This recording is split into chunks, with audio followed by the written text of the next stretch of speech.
Well, it's still early in the day, but I think the Nigerian people are continuing to show enthusiasm in their elections. You get a sense that people are beginning to believe that their votes really count, and that what they do, how they cast their ballots on election day, gets to determine who governs them, and that's very gratifying.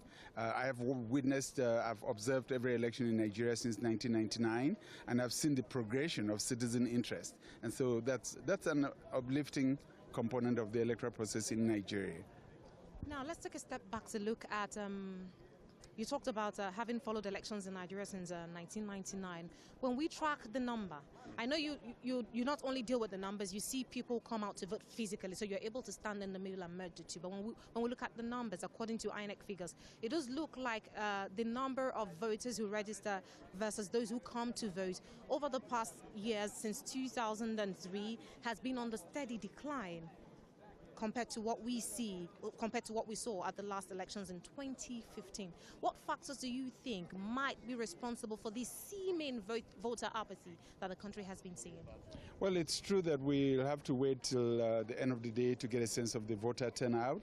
But I would also remark that the number of registered voters continues to go up.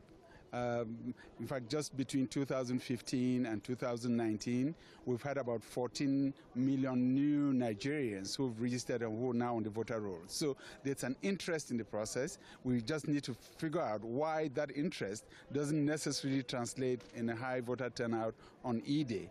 I think also that some of the voter education messages that are sent out by civil society, by INEC, need to be reinforced so that people can actually know that, yeah, it's one thing to register, get your PVC, but also come out and vote, because that's the way in which your voice gets counted. So hopefully over time people will get into the habit and will make sure that on election day they actually come out and vote. Now, bearing in mind Nigeria's big brother status, quote unquote, yes, and the drama that we saw as a result of the election's initial postponement, and in which we are finally now seeing hold today, the 23rd of February. What implications do you think that might have for democracies across the continent? Oh, it's huge, because Nigeria is a giant on the African continent. It's 200 million Africans live in this country, our citizens of this country. So 1 in every 6 African is Nigerian. And what goes on in Nigeria impacts not just West Africa, but the entire continent, because around the world, people are looking up to Nigeria to hear Nigeria speak. So we also in 2019, when there are many African elections coming up, there's Senegal, there's South Africa, there's Malawi, there's legislative elections in Guinea-Conakry.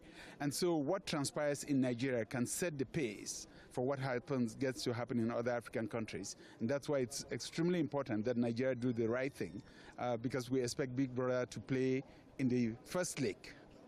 So a significant portion of those who register to vote in Nigeria are young people. Now, when you look at the fact that 2 of the major political parties are in actual fact fielding candidates over the 70-year-old age benchmark, what does this mean for the youth population of Africa in terms of the growing democracy and their efforts at being heard as far as the political terrain of the continent is concerned? I mean, you are so right, because 51% of registered voters in Nigeria are young people.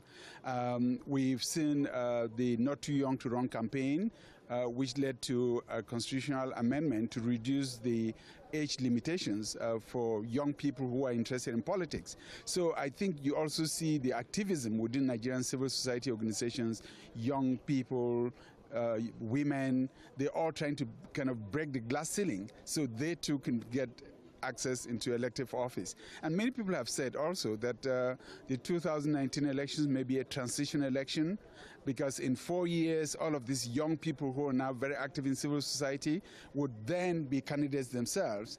And even though I must say we've seen a higher number of young people present themselves as candidates this year, the hope is that if they don't get elected this year, They have to stay active so that by 2023, a lot more young Nigerians can get into elective office. And why not? At the presidential level, I think that's everyone's hope. That's the expectation.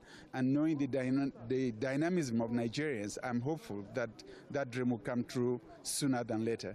And this is not peculiar to Nigeria only. Just a few days back, former president of Zimbabwe, Robert Mugabe, turned 95. If you look across the continent, there is that trend of having very elderly people at the presidential level. At what point can Africa's democracy begin to aspire to having younger people take the reins of power?